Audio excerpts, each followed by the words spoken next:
perception and perspective. These are interesting thoughts for sure, because the way I see the world is most assuredly not the way you see the world, perhaps at all. A little story.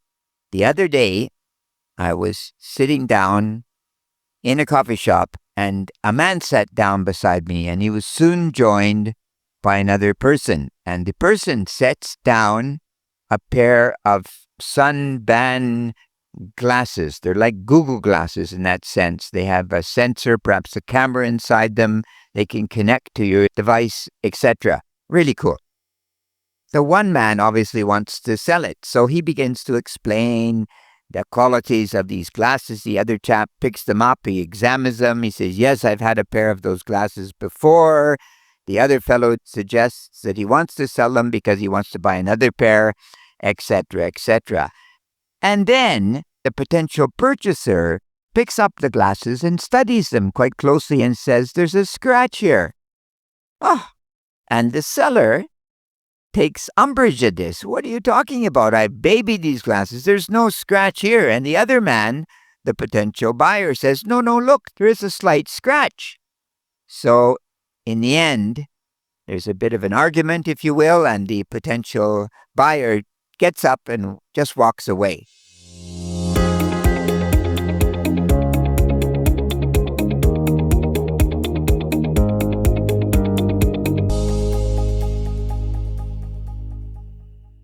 So, gosh, after a few minutes, I just couldn't help myself. I said to the man who was selling the glasses, why did you get so distressed? He said, well, I've had those glasses for a long time and I've looked after them. There was absolutely no scratch on those glasses, period. Then I said, but that's not the point, is it? The other man believed there was a scratch. He said, yes, he was just saying those things. And I said, well, maybe not. Maybe he really thought he saw a scratch. So why didn't you just say, well, that's the reason I had made the glasses so inexpensive. That's why I had lowered the price. And the fellow was quite startled, and he said, well, yes, I guess that could have been the case. I could have said, well, that's why I've reduced the price. So here we have the classic difference between my perception and your perspective. And I think all of us have had this happen, haven't we? We've actually gone and we've listened to people, and they've made statements that were absolutely, seemingly stupid or nonsensical, making no sense at all.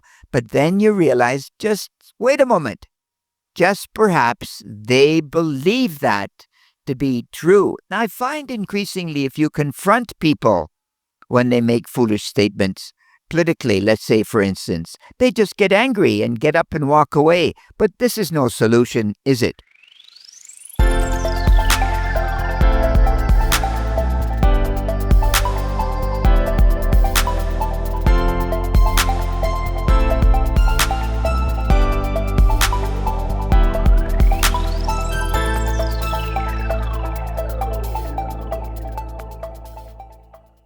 Because we ultimately have to learn somehow to speak to one another. So if we come back to my example, the man selling the glasses, of course, was in error because there could have been some scratches. You never know. And the man purchasing the glasses didn't realize that the man who was selling them perhaps was telling the truth, that he didn't see any scratches. And you can move this further into our own family relationships. Sometimes we have conflict with our siblings, with our parents, with our friends, and then you move to the wider world of politics. Politically, gosh, these wars have got to be about a misunderstanding. You see me potentially as the aggressor, and I'm the victim. Poor me. And this becomes institutionalized. Money flows in, and we have a mess on our hands. So if we're ever going to get past this, we're going to have to try to understand that my perception, my view of the world is just that. It is my view of the world. And you could have a totally different understanding. And, I live in Taiwan. And many people have never been to Taiwan, but they have a totally different idea of what Taiwan is. Conversely, when I come to Canada or the United States or Europe, I have a totally different view of Canada, the United States, Europe than many people. So I always try to remind myself to stand back and really try to understand potentially or possibly what the other person is saying.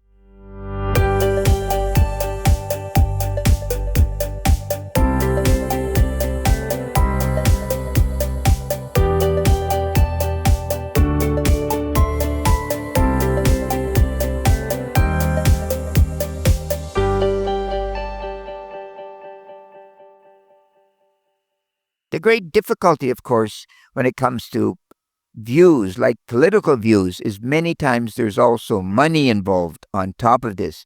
People have a vested interest in actually continuing the conflict. Like war, for instance, is big business. Weapons are worth a lot of money. And obviously, you have to turn over those weapons to be able for the industry to continue. I was reading that the war business after World War II actually continued on for 3 to 6 months after World War II was over. They continued to make the tanks and the guns and the bombs and the uniforms and God knows what else because they hadn't learned yet to stop. So think to yourself now, the next time you get into some conflict, how am I going to control perception about what is really going on? And then perhaps the world will learn to settle down and be a slightly better place in the end. And you know what they say. You know what they say. If you really want to gain some understanding with the other, realize that your perception need not necessarily be the other person's perspective. You take care. God bless. Bye-bye.